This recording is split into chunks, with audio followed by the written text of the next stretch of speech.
v mene vedenia mesta Rožňava privítal na slávnosti udeľovania jedného z najvyšších mestských ocenení.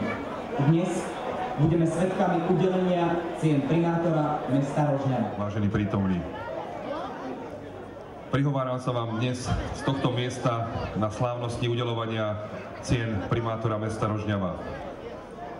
Keď som v uplynulých dňoch či mesiacoch premýšľal, ako využijem výsadu, ktorú som dostal od vás, obyvateľov mesta, vyjadriť vďačnosť občanom Rožňavy, prehnalo sa mi hlavou množstvo mien.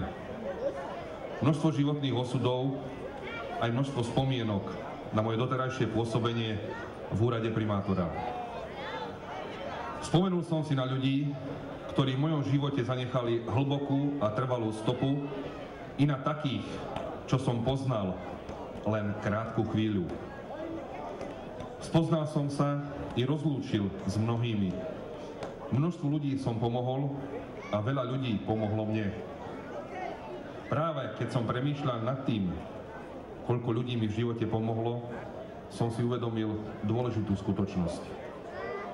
Na jej základe som sa rozhodol vyjadriť vďačnosť prostredníctvom udelenia jednej z najvyšších mestských ocenení dnešným laureátom.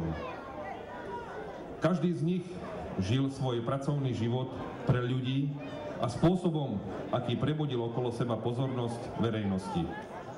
Od svitu do mrku pracoval preto, aby uspokojil potreby tých, čo si vybrali práve jeho na to, aby priniesol do ich života spokojnosť či dobrý pocit, alebo im prinavrátil čosi, čo na malú chvíľu stratili.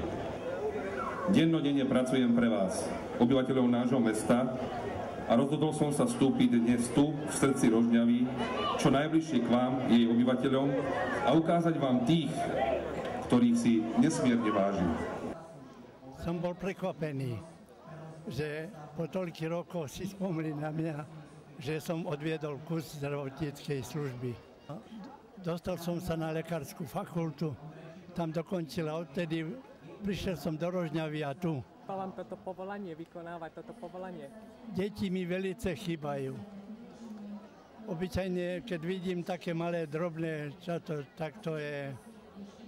To sa nedá nejak opísať, to darmo. Za tie roky, čo som robil. Ocenenie som čakal, nakoľko každý rok reprezentujem toto mesto a snažím sa aj v tej komande tu mať čo najlepšie úspechy, takže myslím, že zaslúžene som dostal od toto ocenenie.